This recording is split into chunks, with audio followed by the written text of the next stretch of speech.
Hi there, welcome back to the Retro Desk. This is Matt Heffernan, and I've got something for you today. May not have had something for you in a while, but, been working on some stuff, and I got something kind of interesting, not exactly new, but it's new to me, and we're going to ease our way back in. So let's try a little unboxing. And today, we have this, the Raspberry Pi 400 personal computer. How about that? Something actually just called a personal computer. Well, what is this? This obviously doesn't look like a Raspberry Pi that we're familiar with, where it's this little credit card size thing with the USB ports and stuff on it. This is still pretty much the same platform. It's equivalent to the Raspberry Pi 4, but it's built into a keyboard. And here it is. So we're going to open it up here. This is how it comes. It is as basic as you get and still be a desktop computer. And just like back in the good old days, it's entirely integrated with a keyboard with all the ports for everything that you need to do. So what exactly can you do with it? Well, like I said, pretty much anything the Raspberry Pi 4 can do. And so what can a Raspberry Pi 4 do? Well, it can do, actually can do 4K video. It can do web browsing. It can run servers. And it's a very versatile computer. It's just going to be not as fast as a, state-of-the-art Intel Windows type PC. So what do we get here? Obviously, we got our keyboard. We've got our little Raspberry key right here instead of a Windows key or a super key or anything like that. No other types of fruits represented on the keyboard. And then here we've got this little rubber patch covers the GPIO header. We've got a micro SD card. Now I had to add that, so I went and populated this guy with the latest version of the Raspberry Pi OS with all the bells and whistles. And then we got a pair of micro HDMI, not mini or full size, just micro, just I think for saving space, 2 micro HDMI ports. So you could drive 2 modern displays off of this. We've got a USB-C power port. It's only for power. This does not do any sort of signaling for USB. It's just power. We have 2 USB 3.0 Type A connections and a Type A connection for a USB 2.0, which is good for something like a cheap mouse like this wonderful Walmart one. Raspberry Pi does have their own branded mouse that is that matches this. It's a nice little red and white mouse. And look at this nice full-size Ethernet port. And that's it. That's all you need to do. So all you get is just this keyboard unit. I got mine with some leftover credit I had on Amazon for about $80. There is a newer one, the Raspberry Pi 500, which cost about $90. That's not yet available on Amazon. It's pretty new, and supplies are kind of limited right now. But these guys are old enough, they've been around for a couple years, that you can just go ahead and pick one up from a bunch of third-party vendors at this point. They're trying to get rid of that stock. So all you need to do to run this is the micro SD card populated with either the Raspberry Pi OS or the ARM-based operating system of your desire. You don't have to use their special Raspberry Pi OS, which is a Debian-based Linux build, but what you could have is something much simpler on here. You could pretty much whatever you want. It could be on here. You could even probably have some sort of Chrome OS or Android variant running on here. So once you have the actual software installed on there, this will also serve as the hard drive. So there's extra space on there for my user files. and I need to connect micro HDMI video to it. I have this beautiful old 4x3 LCD monitor that I use for a lot of these retro systems, and then I got this nice micro HDMI to VGA connection, and that's just going to plug in right here. I've got my mouse. Like I said, I'm going to use the USB 2.0 because that's all the speed I need for a mouse. And then finally, I need power. So for the power, I'm using this guy right here. It is a cheap Chromebook charger. It does not have a lot of power, but it's enough for this purpose. I did have an even cheaper 9-watt USB power supply that it was enough to power it up, but it says that it's not enough juice to run at full capacity, and it gives you a little complaint. But here, this is more than enough. So when you plug it in, we get our little power light comes on, and it starts booting up. You can see the monitor's waking up, and let's take a look at what we get on that monitor.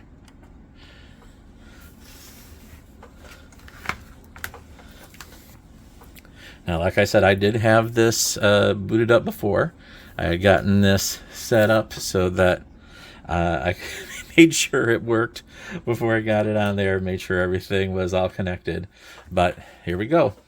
I've got my login. So it takes this long to get to a login prompt. You can, by default, it's configured to automatically log in, but I created a separate account for my daughter to be able to log in on her own, so that this can be sort of like a desktop computer for her, since this is sitting in a space that I share with her, and she has her clothes everywhere around here. And so now I'll just log in, and oh, there's my desktop, and here it's a Raspbian desktop. So up here we see this nice little Raspberry menu with all the tools on it. Like I've got Thani, which is a nice little Python IDE that I'm using to help teach her Python, and has stuff like Scratch and Mathematica on there. It comes with the full LibreOffice suite installed, so all of my slides that I make for my videos, I could open and edit them on here if I wanted to. And it comes with both Chromium and Firefox for web browsers. Earlier versions of the Raspberry Pi OS, when it was still called Raspbian, actually came with Iceweasel instead of Firefox, but it comes with the actual Firefox now. It comes with VLC, it comes with basic image viewer, it comes with these very sketchy games. I tried them, they are not worth showing. And then some pretty cool things here. You got KiCad, so you want to do a little, PCB development. By the way, this video is not sponsored by any PCB manufacturers like some of my other videos are. This is just sort of my getting back to the swing of things type video. And then, your other basic Linux type tools, calculator and so forth, links to online help, and all of the setup and stuff. And that's it. So, well, what are we going to do with this thing? Well, obviously with things like the Commander X16, and by the way, if you look at the deluxe keyboard for the Commander X16, it positively dwarfs the Raspberry Pi 400. You can see just how much bigger that is. Now, of course, this is a very high-end keyboard with Cherry MX switches and full-stroke keys. It's a really beautiful keyboard to use. This is maybe a little less beautiful, but it still has, decent action. It's like a cheap laptop type keyboard.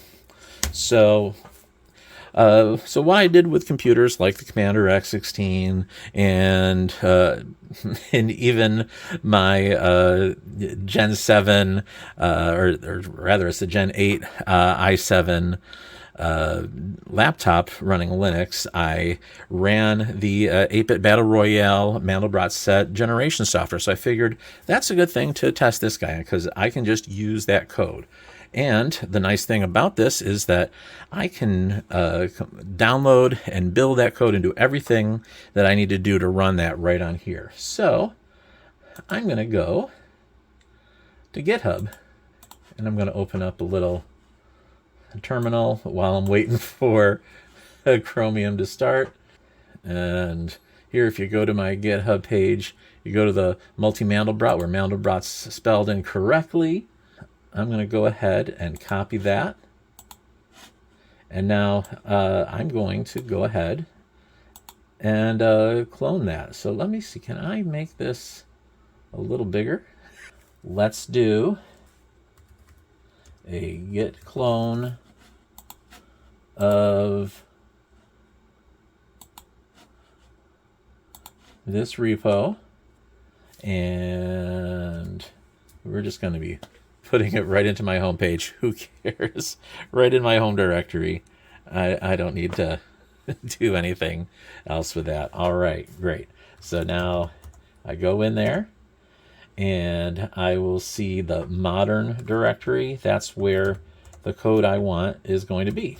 So you see that Git is already pre-installed. I have not installed any software on here yet. So Git and the web browser and all that is pre-installed when you get the sort of like the Tutti Frutti version of the Raspberry Pi OS. All right, so here I've got this build script, and let me try building that build script and see if it works. Okay, so it looks like it does not have the C image library in there. All right, so a C image dev. That's what I need.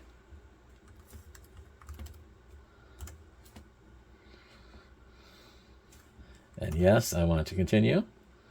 And there we go. We're installing the required library so that we can generate images using C++. All right, so it's finally done.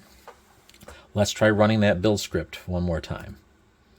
Oh, there we go. All right, so you can see there's different versions of this benchmark that I'm building here. Now these get built almost instantaneously on the i7. It's taking a little while here just to do the build. So this is a bit of an indication of the difference in performance we're going to get. But here, this is the standard 8-bit Battle Royale version of the Mandelbrot set, where it's 32 by 22 pixels, 15 max duration, so it's 15 different colors. So it has all the different colors that are used by the ZX Spectrum and doing it single-threadedly.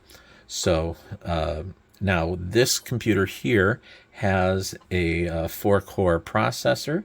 So what we're going to expect to see is a pretty good performance if we do the 4-threaded version. So here's the 2-threaded one. So with the i7, we have hyper-threading enabled in that. So even though I had a 6-core i7, it could really maximize its capabilities once you got up to 12 threads. So each core is able to run 2 threads more or less at full speed.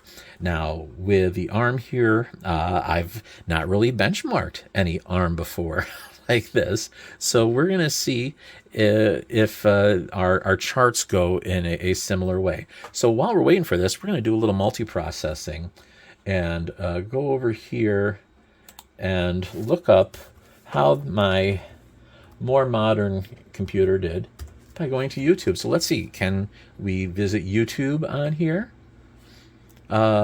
Looks like it. It's taking a little while to load things.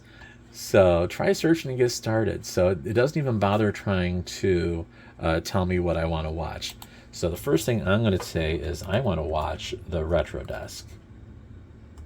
Does that know that this Retro Desk is the Retro Desk I want to see?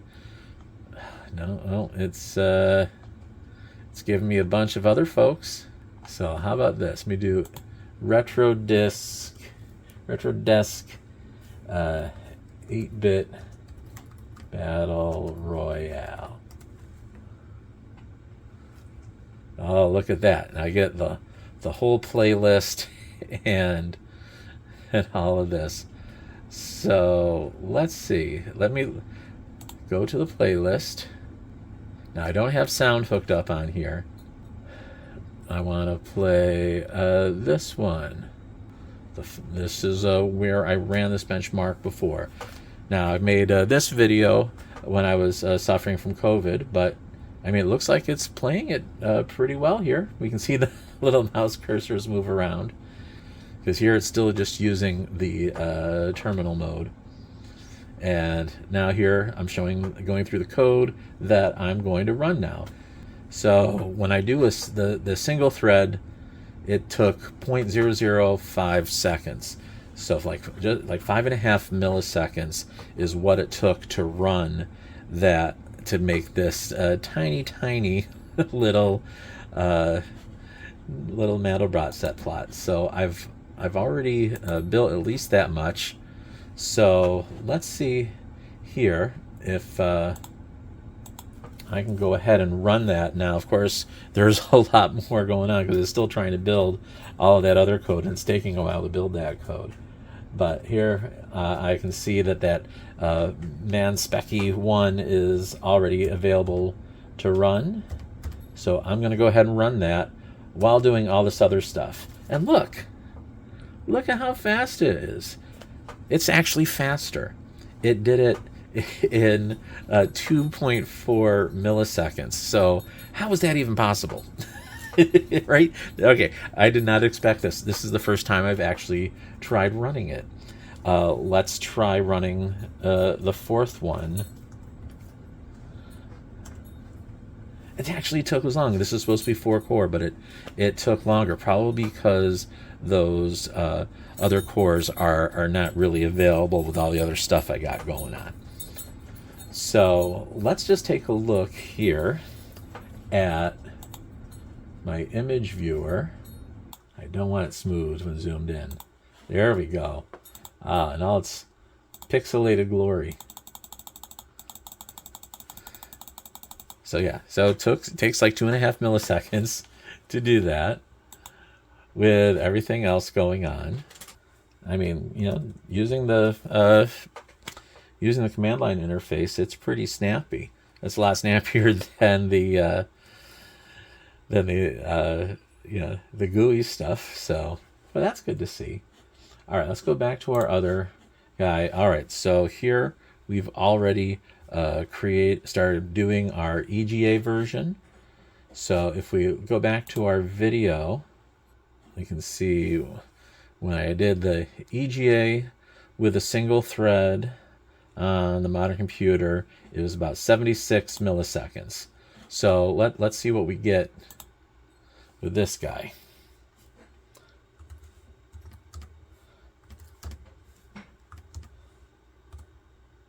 $37 milliseconds. It's twice as fast while still doing everything else. So let's see. Let's make sure that generated.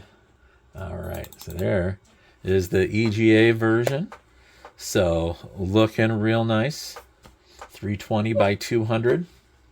And at 12, here we started to see with this EGA plot, it was computationally intensive enough for each thread that the overhead was now minimal compared to the time it took for the processing, and it was able to generate it in like under 7 milliseconds, which is pretty cool once we had 12 threads. Now, say if we did the 4 threads version, you see it is faster, but not that much.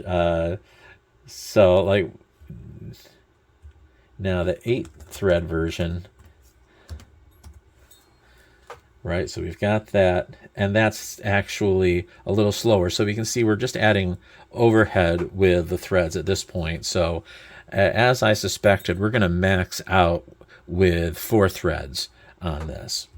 But then again, we'll see, because what I'm going to do is once I get all of these different benchmarks built, I'm going to try running them without anything else. We're going to exit out of the graphical part of the OS and just get right down to directly logging in to the command prompt and running all of these benchmarks and see how fast it is. We'll get those same statistics that we got with the shiny Dell from your 2019 special. All right. So now we're getting the 4K. Now the 4K one, when we did that with the new computer, with one thread, it took 22 seconds. So we're going to expect something probably quite a bit longer to do on here. But we can go ahead and try while we're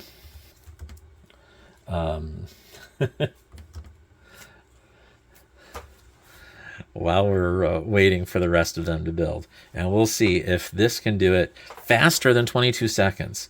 Now, that would be kind of crazy. That thread for thread, this is going to be faster than a 5-year-old i7.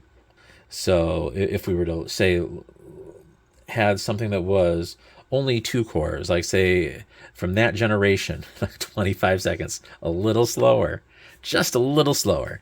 So that if we're talking about that 8th generation, that 2019 type computer, if you had an i3, like a 2-core i3 or Celeron or whatever from that era, just like 5 years ago, this is what you're getting, and it's $80. Right? So this is quite a lot of power. And the beautiful thing is that it doesn't require a lot of power. This is an extremely low power unit compared to an equivalent laptop or desktop computer. We saw here that we were maxing out around 8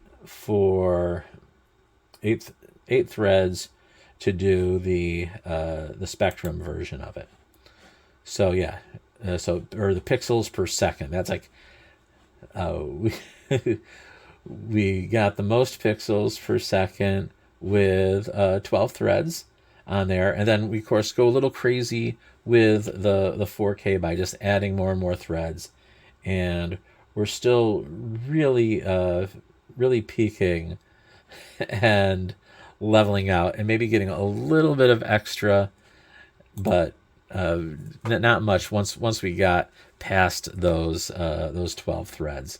So that's what we're going to see are we going to get anywhere close to that same time per pixel with maxing this out at 4 threads or more. And like, how does this handle the overhead of all those threads? Because it's ultimately still a very similar operating system. I'm running Ubuntu Studio on the machine that was running this benchmark, and this is just another distribution of Debian. It's actually a newer distribution of Debian than it was running on there.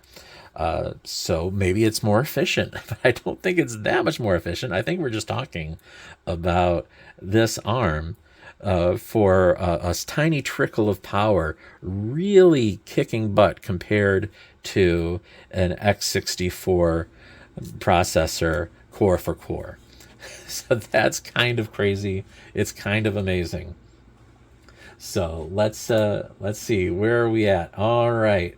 We're at the 12 threads version for the 4K. I believe if we go back over here, right, our tests, so we go up to 128. We've got a lot of different versions to run there for the 4K. But let's take a look at that 4K while we're here. Look at that. It's because it's the same file name. Oh, nice. Look at that beauty. all the fractally goodness, and in about the same amount of time as a semi-modern computer, you're able to generate this, which is, it's just crazy. There we go. There's our little mini cardioid that you get here. You could focus on this and get more or less the same plot. Fractals are cool. All right. Okay, so all right, we're through building this. So we're gonna let this run, and then we're gonna go ahead and get down to playing command prompt and start running the benchmark. And we're just gonna let it sit alone and do that benchmark while we go take care of some other things. All right, so we got everything built here. So what we're going to do is run this entire suite of benchmarks, but not with everything else running. What we can do is just sort of log out. What was this? Control F1, Control F1. There we go. All right, so now we are without anything running here from the whole desktop system. And we're going to go into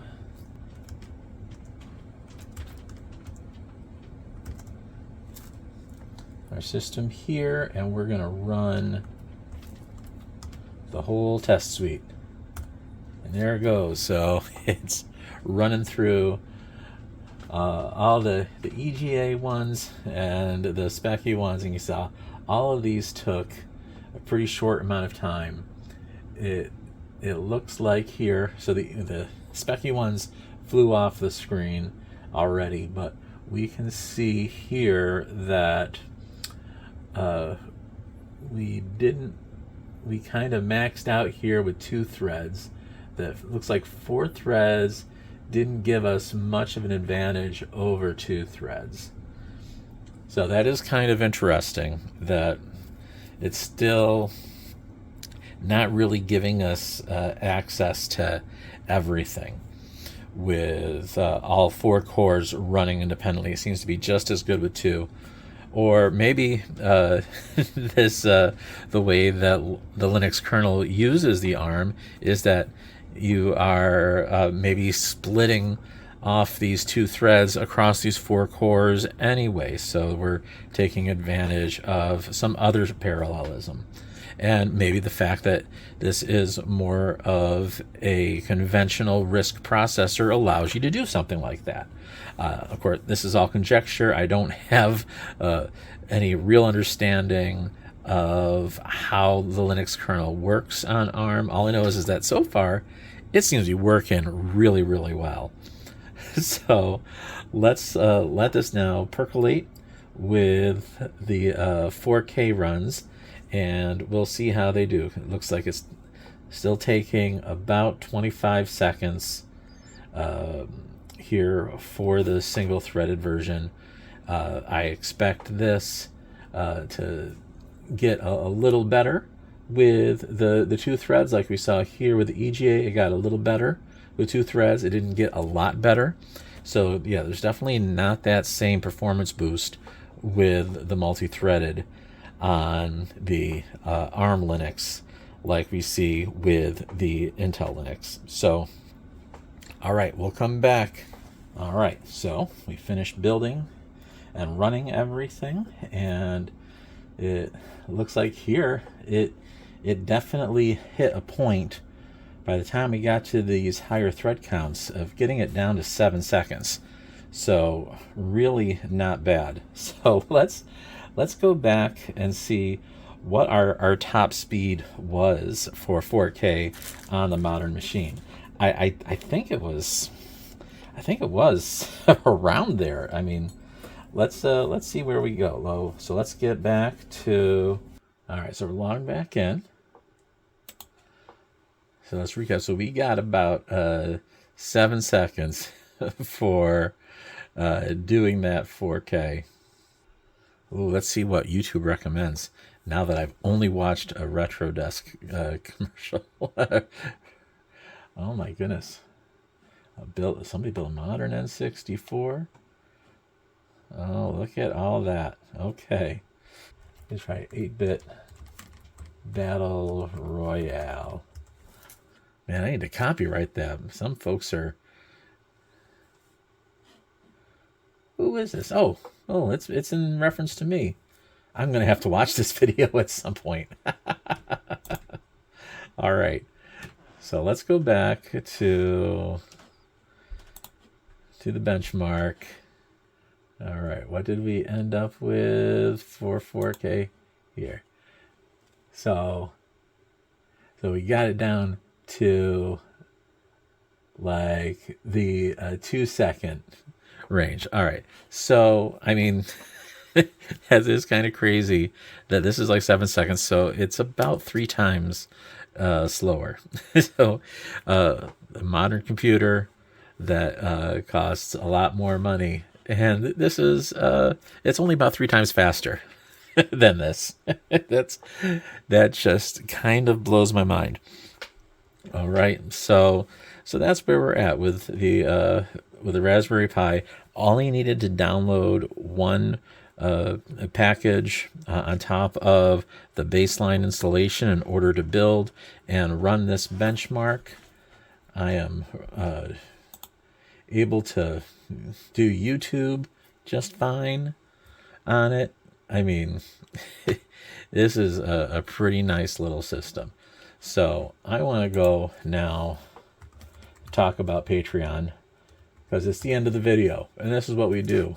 All right, so log back into Patreon here on the Raspberry Pi, and here we can see the folks that are still hanging strong with me after all this time, after taking over a year off as a sabbatical to just kind of get my head back together, be able to take care of my personal obligations, and have the right frame of mind to be able to do this sort of thing as a hobby that pays for itself. I wouldn't even call it a side job because I don't make that much money on it, as you can see from Patreon, and this is the biggest source of income for this site. But it helps me to do things like acquire this kind of equipment to be able to make these videos. So I can't thank these guys enough for sticking with me throughout all that, especially folks here in the upper tiers in the family, Andrew C. Young, Electron Star Collapse, and Jimmy Donsbo. As you can see, they've been patrons all for 4 years now, which is it's kind of crazy. They mean to be Michael McDonald, Smeedy Build 1970 up at the frontier, and then all these other folks that are still here, including Mike, Patreon patron number 1, the only guy back from the dreaded year of 2020. Is still with me, and I can't thank you guys enough for supporting the work that I'm doing here, continuing to not cancel your Patreon during this hiatus. And now I hope that this was an interesting video, a nice easy way to get back in, and then in the future we'll go back to doing some of the more ambitious stuff. All right. So I thank you again, and I will see you again, hopefully very soon. Bye-bye.